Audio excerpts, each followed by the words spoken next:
Hello there you guys, welcome to one of my videos. Manchester United are in very advanced talks to sign Raphael Varane.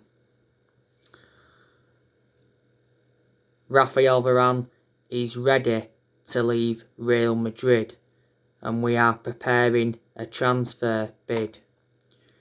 Real Madrid are demanding £60 million. We hope to lower Real Madrid's £60 million asking price.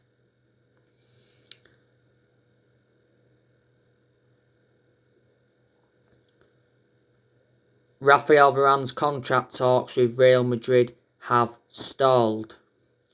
He's got just over a year left on his current contract.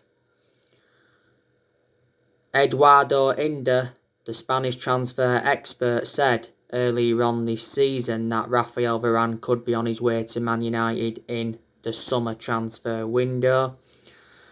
Earlier on this season, he said that Real Madrid are prepared to sell Raphael Varane on one condition: he must inform Real Madrid on his decision to leave.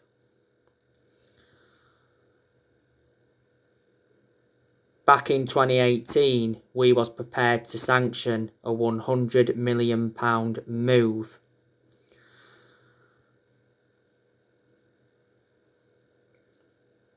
I'd certainly take Raphael Varane at Manchester United. The main explanations is because he's a world-class centre-half, he's highly experienced, and he'd complement Harry Maguire in our back line. Raphael Varane has not played in the Premier League yet, but I can assure if he comes to the Premier League, he'll exceed expectations and he'll replicate what he's done at Real Madrid. Varane has been a long-serving player at Real Madrid. He's been with them 10 years.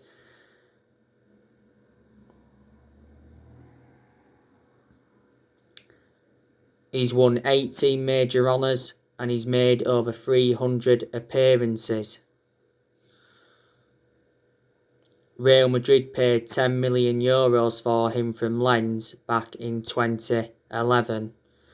He's 27 years of age, so he's highly experienced. But there has been quite a few centre-halves on our agenda, not only Raphael Varane.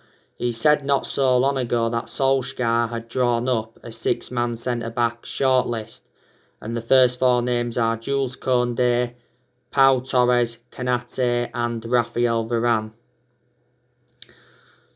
Now, there has been a lot of narratives coming out regarding Pau Torres from Villarreal.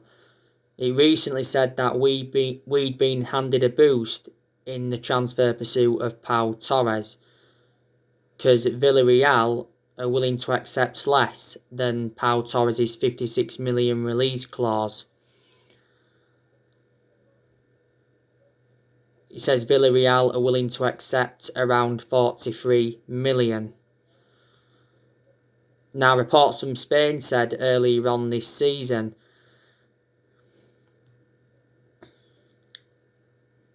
that Pau Torres wants to come to Old Trafford. And the Real Madrid president Florentino Perez was infuriated with Man United for entering the race because it said that Real Madrid were emerged as the favourites. Pau Torres has been at Villarreal a long time. He's got a contract with them until 2024.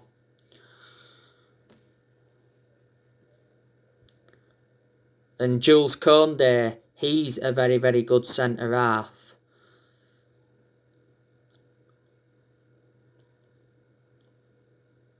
It said the other week that Sevilla had slapped a £68 million price tag on Jules Koundé. Fabrizio Romano, who's a very reliable Italian journalist and close to Man United, he's spoken about it. And he said Sevilla's £68 million asking price is complicating a deal. But he said he's one of the most appreciated players on Man United's radar. Now, it said earlier on this season that we'd been handed a boost in our bid to sign Jules Koundé because it said Sevilla had reduced their asking price to £50 million. Earlier on this season, it said that we was prepared to pay around £61 million for the player. He does have a buyout clause of around, is it 68 million, but he said he was reluctant to meet that. Jules Koundé's been at Sevilla almost 2 years. He's got a contract with Sevilla until 2024. Sevilla paid just £22 million for him from Bordeaux in the summer of 2019. Still young, and he's got a lot of development in him. We've obviously been in for Sergio Ramos before from Real Madrid. He's another centre-half I'd take. And we've been in for Kalidou Koulibaly from Napoli for a long time. But out of the centre-halves that we're in for, I would definitely take Raphael Varane.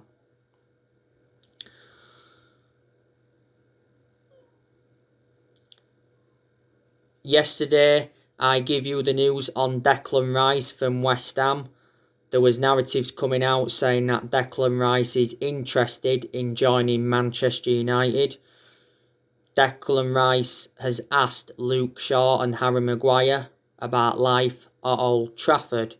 West Ham are demanding over £100 million. Declan Rice is a very good player, but he's certainly not worth £100 million. I reckon he's probably worth in between £50 to £60 million, maybe £70 million at a push. Declan Rice is predominantly a holding midfielder, but he can also play as a centre-half. He said earlier on this season that Solskjaer agreed with our recruitment team that Declan Rice would be the perfect signing for the club. But he is well proven in the Premier League. You know, he's still young. He's got a lot of development in him. He's been at West Ham for 7 years. He's got a contract with West Ham until 2024. Before he was at West Ham, he was at Chelsea. He was in their youth setup for several years, but he never got in their first team.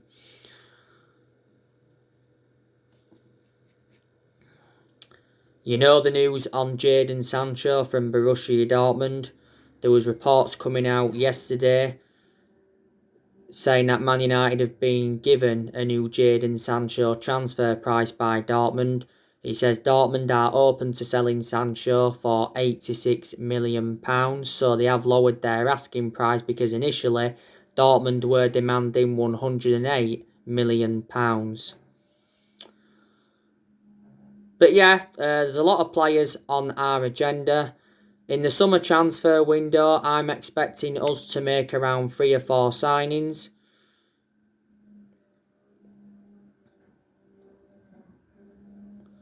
And I've identified the areas where we need to strengthen up. We need a striker, we need a right winger, we need a defensive midfielder, and we also need a centre-half. Earlier on this season, it said that Man United will spend big in the summer transfer window. But Solskjaer did mention that he wants to keep transfer dealings quiet.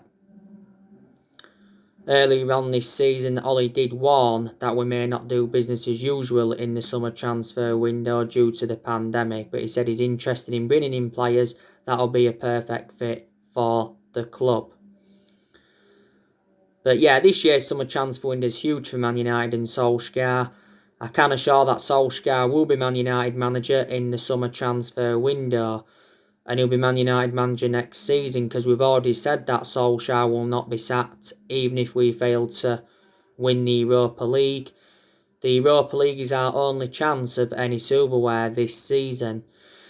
Solskjaer knows how imperative it is to get his first trophy on the board as Man United manager. You know, we haven't won a trophy since 2017.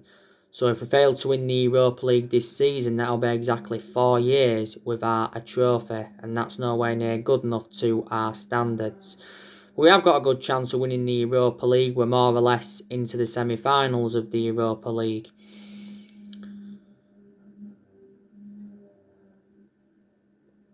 Don't forget, Solskjaer did say last month that winning trophies can be an ego thing.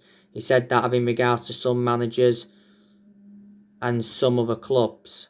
And he basically said clubs like Man United, trophies no longer prove success. So I've got to totally disagree with him. in that aspect. Because obviously trophies mark progress, don't they? I can assure we'll finish in the top 4 in the league this season. I'd say reflecting on that 3-1 win against Tottenham recently, that secures us a second place finish. So we win the Europa League and finish second. I think that'll represent a good season for Man United and that gives us something to build on going on into next season. Solskjaer should get the backing he deserves as well in the summer transfer window. Because obviously Woodward's standing by him, and obviously we've got John Murtaugh, he's our director of football, and we've got Darren Fletcher, he's our technical director.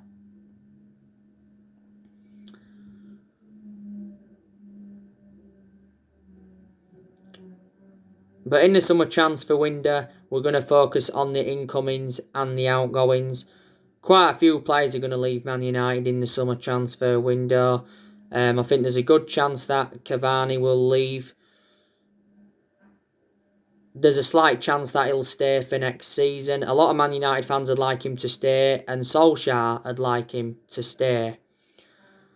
Now, it recently said that we've been handed a boost in our attempt to keep hold of Edinson Cavani because the Uruguay manager has advised Edinson Cavani to stay in Europe.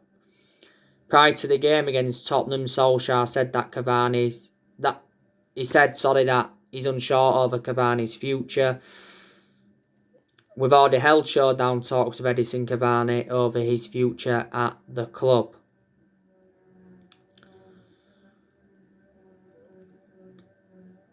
Cavani was exceptional against Tottenham recently. Now, Footballer Insider said not so long ago that Cavani is willing to take a pay cut to join Boca Juniors. He's already got a verbal agreement with Boca Juniors, and Boca Juniors are willing to offer him a 3-year contract. Marcus Rojo, who's a former Man United player, he's had conversations with Edinson Cavani over the move to Boca Juniors, and he actually urged Edinson Cavani to quit Man United for Boca Juniors. And he's promised he'll take him fishing. Now, earlier on this season, Solskjaer said that Edinson Cavani was closer to Boca Juniors than staying at Man United, and Edinson Cavani's father said earlier on this season that Cavani is unhappy. You know, he's not comfortable in England and he wants to leave. Reports from Argentina said prior to that Cavani's decided to leave Man United after one season. But I think he has made an impact since he's come in. In a lot of his games, his hold-up play's been good. He's created chances, he's scored goals, his movement in and out of the box has been good. But there's some games where he hasn't got enough service and he's looked isolated. We got him on a free transfer last summer. He signed a 1-year contract with Man United with an option of a second year. A lot of United fans are saying that we need to offload Anthony Martial in the summer because he's been out of form for the vast majority of this season. The chances have been there for Martial, but he hasn't converted them. Earlier on this season, Solskjaer said he's backing Martial to rediscover his form, and he said he's been impressed with his work rate. Martial's out injured at the moment. It's very likely he's going to be out for the remainder of the season. Solskjaer confirmed that not so long ago. He sustained the injury whilst he was on international duty with France. I think Martial's had 2 good seasons. He was good last season and he was good in his debut season under Van Gaal. Martial has been at the club over 5 years. We got him in a deal worth 54 million from Monaco.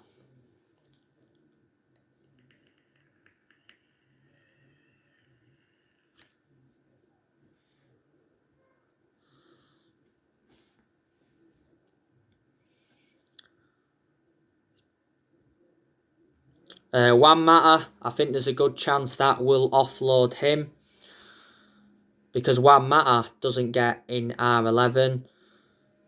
The first part of this season, he rejected an 18 million a year contract offer to play in Saudi Arabia. He was out of injury not so long ago. My element of concern about Mata, he's lost that yard of pace and he doesn't, get in our team now, does he, like I've already said. But I think he's had a good career at Man United. He's been at the club over 6 years. made over 200 appearances in all competitions, and he scored 50 goals. We got Juan Mata in a deal worth 40 million from Chelsea back in 2014. Nemanja Matic, I think there's a good chance that we'll offload him, because he's not one of our first choice midfielders, and I've got my strong reservations about Matic because, he's always been a static player. Analysing the vast majority of his games at Man United, he has been inconsistent, but there again, there's been some games where he showed consistency. I think the club made a mistake by giving him that new 3-year contract. Matic has been at the club almost 4 years. We got him in a deal worth 40 million from Chelsea back in 2017. I think we should offload Donny van der Beek. The main explanation is because he's not getting enough opportunities at Manchester United.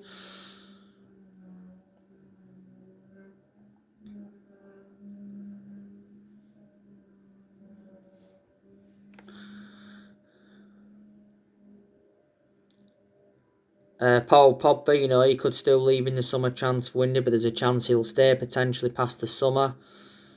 Phil Jones, I think we should offload him because he's always been inconsistent, being out of injury for over a year, and plus he doesn't get in R11. Jones is the only outfield player that's still here from the Ferguson era. This is Phil Jones' 10th season at Man United, so he has been a long servant. I think we should offload Axel Tuanzebe because he doesn't get in R11. Romero, I'm expecting us to offload him because he's now our 3rd or 4th choice goalkeeper. David De Gea, I think there's a good chance that he'll leave in the summer transfer window. A lot of United fans believe it would be a mistake to let De Gea go. I don't think it would be, because I reckon now that De Gea's had his years at Manchester United, he's been at the club 10 years, so he's been a long servant and he's been with us since the Sir Alex Ferguson era.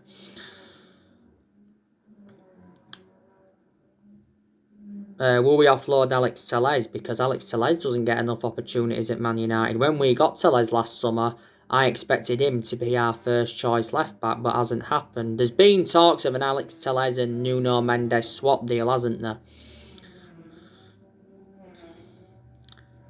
But there's a lot of players that will stay at Man United in the summer transfer window. And I reckon there's quite a few players that have got long-term futures at the club. Dean Henderson, I can assure he's got a long-term future at Man United. Dean Henderson's still young and he's got a lot of development in him. I've been very, very impressed with Dean Henderson this season. He's made good saves, he's kept clean sheets, his distribution's been good, and he's made some good aerial claims. Dean Henderson, I think now is our number one, and I said he's reliable enough to be our number one because he's got that experience behind him. He did endure 2 successful loans with Sheffield United, and he's also had other loan spells before. Before the start of this season, he signed a 6-year contract with Man United, so he committed his future to the club. Dean Henderson was in goal recently against Tottenham. Made 2 good saves, was it to deny Harry Kane and Son. He was also in goal for 7 games in a row prior to the game against Granada, because De Gea was in goal for the game against Granada in the first leg. Luke Shaw, I think we'll definitely keep him. I think he's got a long-term future at Man United. Luke Shaw's been absolutely exceptional this season. He's defensively been good, he's provided width, showed good attacking intent, got in good positions, his crossing's been quite good as well. Luke Shaw's had a good career at Man United apart from his injuries. He's been at the club, over 6 years now. Got him in a deal worth £30 million from Southampton back in 2014. What? I'm going for the pint, so do you want to come up with me in bed? Yeah. Not if you, I'm just going to have a shirt on me first. I don't know his fucking cheek to talk him. Well, I can't talk, can I don't know he fucking dares me. I know. Well, do I do more than him, yes or no? Do I do more than him, no, yes or no?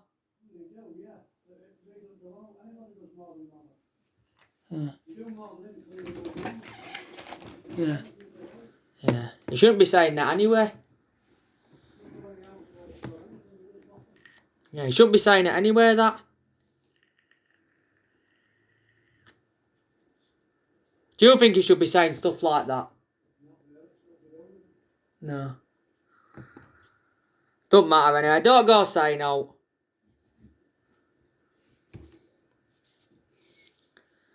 Like I say, I think Harry Maguire will stay as well, potentially past the summer, but I'm not sure about long term. He's had some good games this season, Maguire, but he's also had some poor games as well. But certainly wasn't worth the £80 million we got him for. He's the most expensive centre-half in the world at the moment and the second most expensive signing behind Paul Pogba.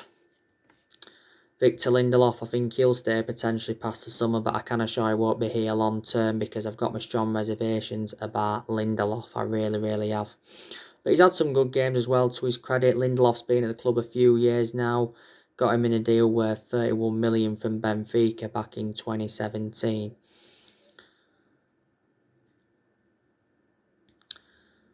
Eric Bay, I think he'll stay potentially past the summer, but I don't think he'll be here long term. Bay's actually lost his place in the team, hasn't he?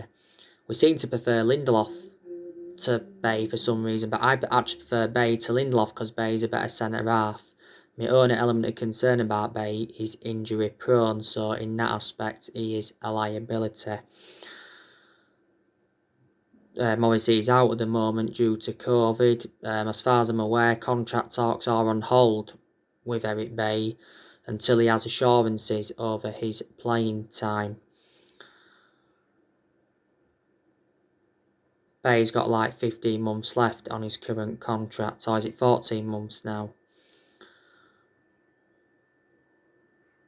Bay apologised to Ole Gunnar Solskjaer and his Man United teammates earlier on this season for his disrespectful behaviour because he said Bay was furious with Solskjaer because he felt disrespected and not wanted by him.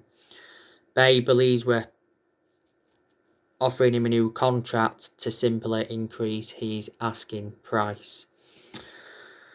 It said the other week we want just 17 million to let Bay leave for Inter Milan because Inter Milan have been interested in him. And Wan-Bissaka, he'll also stay. I think he's got a long-term future at Man United. All Wan-Bissaka needs to do is just show more attacking intent. He has showed it in some games, good attacking intent, but he needs to show it persistently. Defensively, more or less, he's always been superb. But he's had some good games, he's had some bad games. In Pisaka's poor games, he's lacked that attacking intent and he's been caught out far too many times. We got Wan-Bissaka in a deal worth 50 million from Palace in the summer of 2019. McTominay, he's another player that will stay. Not sure about long term though, but McTominay's still young, he's got a lot of development in him and is a decent player. Question is, can McTominay emulate to that level? I hope he does. Just after the first lockdown last year, he signed a 5-year contract with Man United.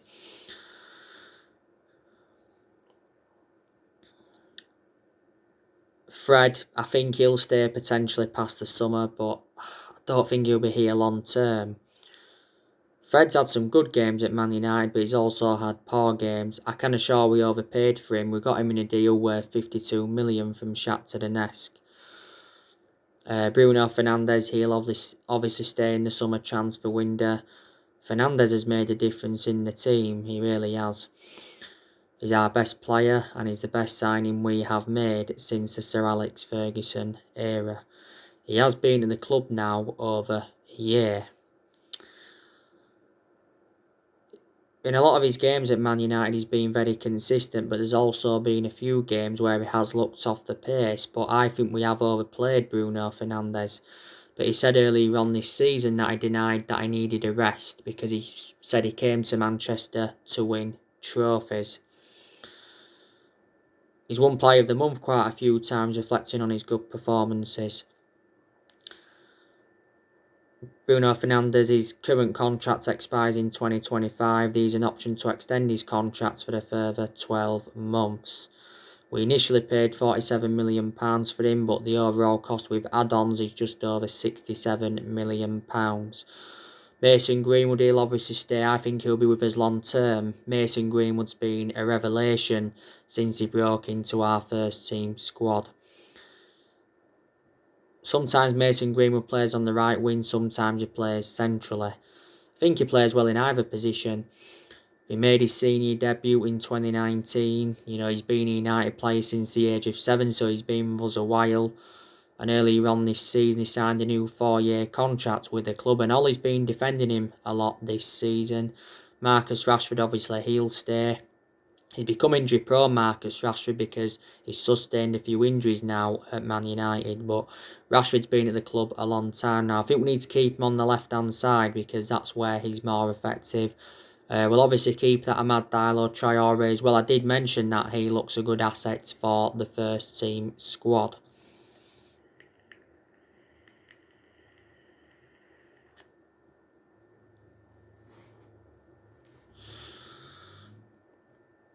And like I said, Cavani could stay for next season.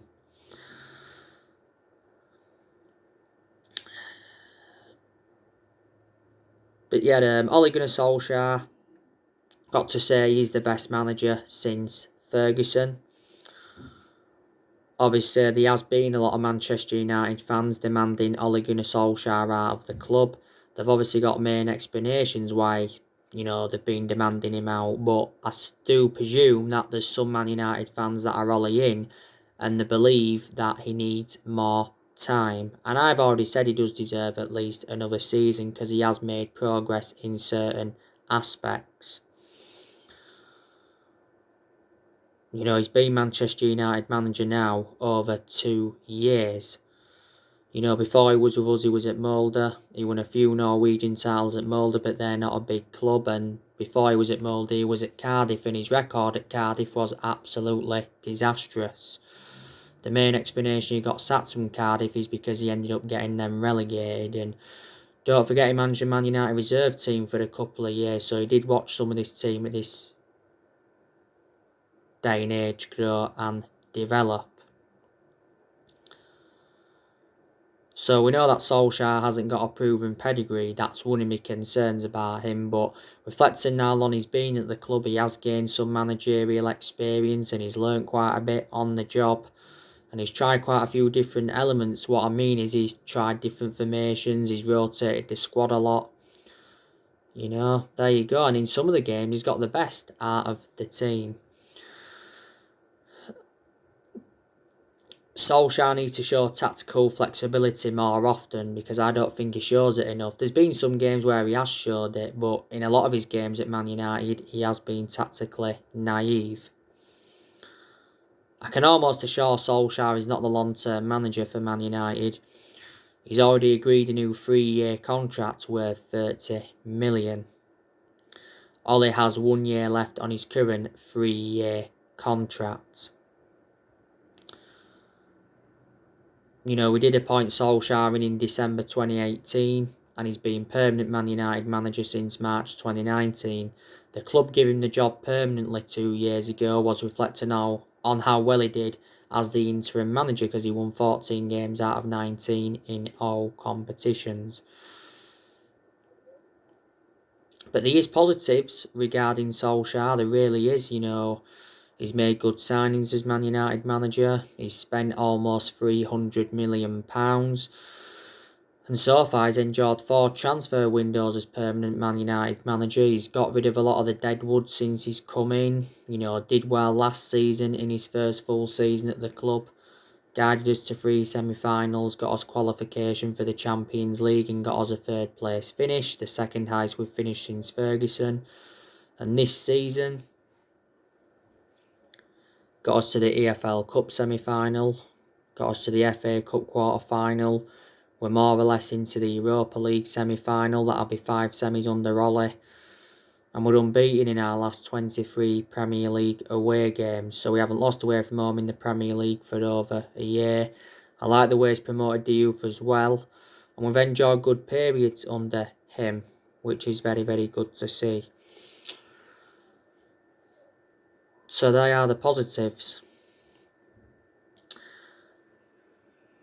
I think the board has been one of the biggest problems at the club for several years, reflecting now poor our recruitment policies being, we've overpaid for players, and in general, the managers that we've had since Ferguson retired haven't got the players that they wanted to recommend in.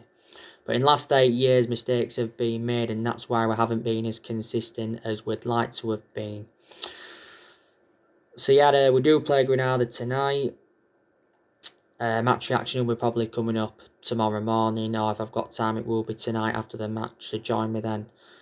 So anyway, guys, that's everything to update you today. Drop your comments, likes below on the channel. If you do, consider subscribe as always, and take care. God bless. See you all again very, very soon.